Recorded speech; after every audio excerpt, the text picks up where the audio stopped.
Hello guys, welcome back to my channel. मैं निशा। आज मैं आप लोगों के लेके आई। देखिए, जो हमारा एग्ज़ाम सीटेट दिसंबर 2023 में होने जा रहा है, उसके लिए मोस्ट इंपॉर्टेंट सीडीपी के क्वेश्चंस लेकर आई हूँ।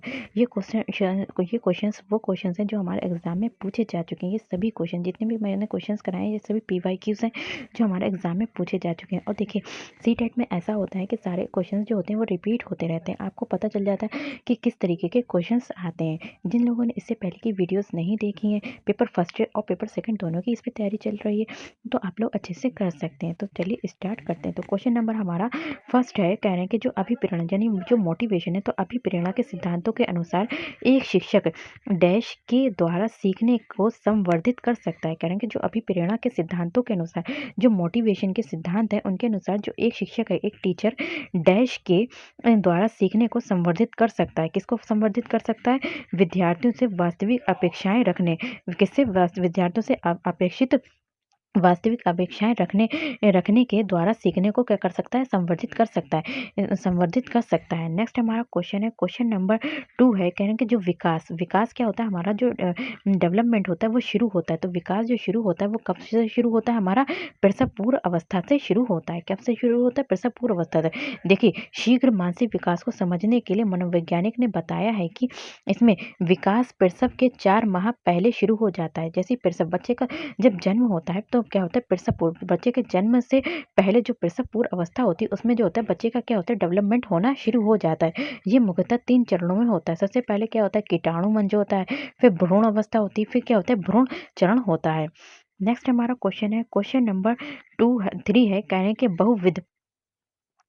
बहुविध बुद्धि सिद्धांत के अनुसार, यानी कि बहुविध, यहाँ पे जो क्वेश्चन है, क्वेश्चन नंबर 3 है, कह रहे हैं कि बहुविध बुद्धि सिद्धांत के अनुसार सभी प्रकार के पशुओं, खनिजों और पेड़ पौधों को पहचानने, इसमें क्या होती है? पशुओं को, पेड़, खनिजों और पेड़ पौधों को पहचानने और वर्गीकृत, यानी कि उनका क्लासिफिकेशन करने की जो योग्यता है, डैश कहलाती है। तो ये किस तरीके की बुद्धि कहलाएगी? तो ये जो हमारी कहलाएगी प्राकृतिक बुद्धि। देखिए, जिस व्यक्ति में जो प्राकृतिक बुद्धि होगी, तो वो क्या होगा? उनको जो है पशुओं से लगाव होगा, खनिज पेड़ पौधों से लगाव होगा, वो किसान होंगे, तो उनमें जो होती है, उनमें इस तरीके की जो बुद्धि कहलाती है, वो हमारी क्या होती है? कौन सी कहलाती है? प्राकृतिक बुद्धि कहलाती है। नेक्स्ट हमारा क्वेश्चन है, क्वेश्चन नंबर 4 है, कहें कि अधिकांश व्यक्तियों की बुद्धि औसत होती है। तो बहुत सारे व्यक्ति हैं, ठीक है, बहुत सारे व्यक्ति हैं, अधिकांश व्यक्तियों की जो बुद्धि होती है वो कैसी होती है? औसत होती है। मतलब औसत में होती है, ठीक है, ना तो ज्यादा होती है ना ही कम होती है, मतलब मीडियम में होती है। तो अधिकांश व्यक्तियों की बुद्धि जो होती है औसत होती है। बहुत कम लोग प्रतिभा संपन्न होते हैं, और बहुत कम ही लोग होते हैं जिनकी ज़्यादा से ज़्यादा बुद्धि होती है, और बहुत कम ऐसे व्यक्ति होते हैं जिनकी बुद्धि जो होती है मंद बुद्धि के होते हैं, कम बुद्धि के होते हैं। तो ये कथन डैश के प्रति स्थापित सिद्धांत पर आधारित है। ये कथन जो होता है वो किस पे हमारा आधारित है? तो ये हमारा क्या है? बुद्धि के वितरण पर आधारित है। नेक्स्ट हमारा क्वेश्चन है, क्वेश्चन नंबर 5 है, यहाँ पे कह रहे हैं कि सहयोगी अधिगम में अधिक उम्र के प्रवीण। देखिए, सहयोगी अधिगम जो होता है वो क्या होता है? जब बच्चे एक साथ जो होते हैं अधिगम करते हैं, एक दूसरे की सहायता से करते हैं, तो सहयोगी अधिगम में अधिक उम्र के प्रवीण विद्यार्थी, जो इनकी एज ज़्यादा है, प्रवीण विद्यार्थी छोटे और कम निपुण, और ये छोटे बच्चों को जो निपुण है विद्यार्थियों की मदद करते हैं। तो इससे क्या होता है? इससे जो होता है हमारा क्या होता है? उच्च उपलब्धि और आत्मसम्मान विकसित होता है। क्या होता है हमारा? क्या होता है? देखिए, सहयोगी अधिगम वो होता है जिसमें बच्चे जो होते हैं, सहयोगी अधिगम में अधिक उम्र वाले बच्चे, यानी कि जूनियर जो होते हैं, वो जो सीनियर होते हैं, वो क्या होते हैं? जूनियर को, बच्चों को पढ़ाते हैं या फिर उनकी हेल्प करते हैं। तो इससे क्या होता है? उच्च उपलब्धि और आत्मसम्मान विकसित होता है। क्या होती है? उच्च उपलब्धि होती है और आत्मसम्मान भी विकसित होता है। नेक्स्ट हमारा क्वेश्चन है, क्वेश्चन नंबर 6 है, कह रहे हैं कि जब पूर्व का अधिगम, जब जो होता है पहले का अधिगम, पूर्व का अधिगम नई परिस्थितियों को सीखने को बिल्कुल प्रभावित नहीं करता, तो ये डैश कहलाता है। ठीक है, तो ये क्वेश्चन दे रखा है। पूर्व अधिगम, जैसे कि आपने कोई चीज़ पहले सीखी है, ठीक है, जैसे कि मान लीजिए आपने यहाँ पे एक कंप्यूटर सीखा, लेकिन क्या कर रहे हैं, लेकिन आप टेट का एग्जाम देने जा रहे हैं या फिर सी टेट का एग्जाम देने जा रहे हैं, तो वो आपको जो कंप्यूटर सीखा है वो आपको टेट और सी टेट में बिल्कुल भी हेल्प नहीं कर रहा है। तो ये क्या कहलाता है? तो ये हमारा जो कहलाता है अधिगम का शून्य स्थानांतरण कहलाता है, कि जो आपने सीखा है उसका प्रयोग जो होता है वो आपके इस पेपर में नहीं हो रहा है। तो यहाँ पे बिल्कुल जो अधिगम का जो है वो तो ये कहलाएगा हमारा अधिगम का शून्य स्थानांतरण, क्योंकि हम उसको जरा सा भी वो सा जो अधिगम जो सीखा था वो हमारे इसमें काम नहीं आ रहा, तो शून्य स्थानांतरण कहलाएगा अधिगम का। नेक्स्ट हमारा क्वेश्चन है, क्वेश्चन नंबर 7 है, यहाँ पे कह रहे हैं चिंतन। जो चिंतन है, ठीक है, चिंतन क्या होती है, थिंकिंग होती है, अनिवार्य रूप से एक क्या है, जो चिंतन है वो अनिवार्य रूप से हमारा क्या है, एक संज्ञानात्मक गतिविधि, क्या है, संज्ञानात्मक गतिविधि होती है। चिंतन जो कि मानसिक स्तर से होता है। चिंतन जो होता है हमारा क्या होता है, मानसिक स्तर से होता है, और इसमें अनुभव क्या होता है, जब हम चिंतन करते हैं तो इसमें अनुभव भी होते हैं, कल्पनाओं सूचनाओं का सम्मिश्रण होता है। क्या होता है, सम्मिश्रण होता है और एक नया रूप ग्रहण करता है। इसलिए इसे एक संज्ञानात्मक विधि माना गया है। चिंतन को क्या माना गया, हमारा एक संज्ञानात्मक विधि माना गया है। नेक्स्ट हमारा क्वेश्चन है, क्वेश्चन नंबर 8 है। तो हमारा क्या था, क्वेश्चन नंबर 8 है, यहाँ पे कह रहे हैं कि एक बाल केंद्रित कक्षा।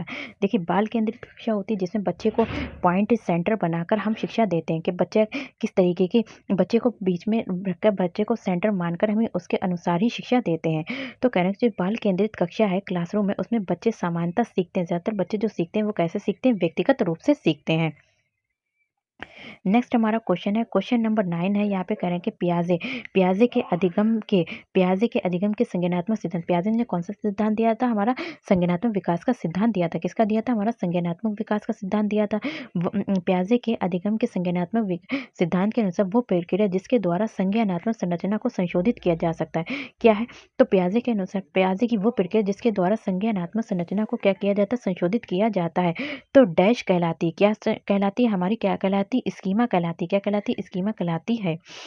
नेक्स्ट हमारा क्वेश्चन है, क्वेश्चन नंबर हमारा 10 है, यहाँ पे कह रहे हैं कि एक शिक्षिका अपने शिक्षार्थियों की सदैव इस रूप में सहायता करती है। यहाँ पे एक टीचर है तो वो अपने स्टूडेंट की सदैव यानी कि हमेशा जो होते हैं इस रूप में सहायता करती है कि वे एक विषय वस्तु से प्राप्त ज्ञान को दूसरे विषय क्षेत्रों के ज्ञान के साथ जोड़ सकें। तो किसमें मदद कर रही, कि जो उन्होंने एक विषय में ज्ञान प्राप्त किया है वो दूसरे विषय से उसको क्या कर सकें, उसे जोड़ सकें। तो इससे डैश को बढ़ावा मिलता है। इससे क्या, किसको बढ़ावा मिलता है, तो हमारा जो बढ़ावा मिलता है वो ज्ञान के सहसंबंध एवं अंतरण को बढ़ावा मिलता है। नेक्स्ट हमारा क्वेश्चन है, क्वेश्चन नंबर 11 है, कह रहे हैं कि सृजनात्मकता, जो हमारी क्रिएटिविटी है, सृजनात्मकता सृजनात्मकता मुख्य रूप से डैश संबंधित है। जो सृजनात्मकता है मुख्य रूप से डैश संबंधित है। तो किससे संबंधित है, हमारी अपसारी चिंतन से संबंधित है सृजनात्मकता। तो क्या होता है, इसमें बच्चे जो होते हैं नवीन अलग-अलग सोचते हैं, थिंकिंग करते हैं, नई सोचते हैं, उनकी थिंकिंग जो होती है वो नए-नए विचार सोचते हैं, ठीक है? ये नहीं है एक ही तरीके से सोचते हैं। अगर कोई प्रॉब्लम आ गई तो वो क्या है, उसके बारे में कई तरीकों से सोचेंगे। नेक्स्ट हमारा क्वेश्चन है, क्वेश्चन नंबर 12 है, कह रहे हैं कि एक विद्यार्थी मेडिकल कॉलेज में दाखिला लेने के लिए कठिन परिश्रम करता है। यहाँ पे एक स्टूडेंट है, यहाँ पे एक स्टूडेंट है जो वो चाहता है कि उसका दाखिला कहाँ हो जाए, मेडिकल कॉलेज में हो जाए, जिसके लिए वो क्या कर रहा है, एक कठिन परिश्रम करता है ताकि वे प्रवेश परीक्षा में उत्तीर्ण हो सके। जो भी उसका प्रवेश एंट्रेंस एग्जाम है, यहाँ पे प्रवेश परीक्षा है, उसमें क्या हो सके, पास हो सके। तो ये विद्यार्थी क्या है, डैश रूप से अभिप्रेरित है। तो ये विद्यार्थी जो है वो क्या होता है, हमारा आंतरिक रूप से अभिप्रेरित है, ठीक है? उसको यहाँ पे ये कोई पेरेंट्स उसके लिए भी, उसके ऊपर कोई पेरेंट्स दबाव नहीं डाल रहे हैं कि तुम पास हो जाओ, बल्कि वो खुद ही अपने इंटरनली ही वो क्या चाहता है कि उसका मेडिकल कॉलेज में दाखिला हो जाए, जिसके लिए वो क्या कर रहा है, वो बहुत ज़्यादा कठिन परिश्रम करता है और वो चाहता है कि जो भी हमारा एंट्रेंस एग्जाम हो उसमें हम उत्तीर्ण हो जाए। तो वो अगर वो इंटरनली रूप से अभिप्रेरित नहीं होता तो वो ऐसा नहीं करे, लेकिन वो क्या है, अगर वो अपने आप कर रहा है तो वो इंटरनल रूप से क्या है, वो अभिप्रेरित है। नेक्स्ट हमारा क्वेश्चन है, क्वेश्चन नंबर 13 है, क्वेश्चन नंबर 13 है, यहाँ पर कह रहे हैं कि व्यवहार का करना। देखिए, जो क्वेश्चन नंबर 13 है, कह रहे हैं कि व्यवहार का करना पक्ष डैश में आता है। तो व्यवहार का करना जो है वो क्या, किस पक्ष में आता है, तो व्यवहार का करना जो है वो हमारा सीखने के गतिक क्षेत्र में आता है। किस में आता है, सीखने के गतिक क्षेत्र में आता है। शरीर गतिक क्षेत्र के अंतर्गत है। ये जो शरीर है वो क्या है, गतिक क्षेत्र के अंतर्गत, जैसे कि शारीरिक संचालन, शरीर का संचालन करता है, शारीरिक क्रिया करता है बच्चा, शरीर पर अपना क्या करता है, कंट्रोल नियंत्रण करता है, दृढ़ीकरण आदि आते हैं। किसके अंतर्गत आते हैं, व्यवहार के करने के अंतर्गत आते हैं। नेक्स्ट हमारा क्वेश्चन है, क्वेश्चन नंबर 14 है, कहने के विज्ञान एवं कला प्रदर्शनियाँ, जो भी हमारी साइंस है या फिर कला कला प्रदर्शनियाँ, संगीत एवं नृत्य प्रस्तुतियाँ तथा विद्यालय पत्रिका निकालना, ठीक है? देखिए, विज्ञान या फिर कला की प्रदर्शनियाँ, संगीत एवं नृत्य, जो भी संगीत होता है बच्चों को नृत्य की प्रस्तुतियाँ प्रस्तुत करना, प्रेजेंट करना, या फिर विद्यालय पत्रिका निकालना डैश के लिए है। तो किसके लिए है, हमारी किसके लिए? विद्यार्थियों को सृजनात्मक मार्ग उपलब्ध कराने के लिए। किसके लिए? विद्यार्थियों को सृजनात्मक मार्ग उपलब्ध कराने के लिए है। नेक्स्ट हमारा क्वेश्चन है, कह रहे हैं कि यहाँ पे क्वेश्चन है 15।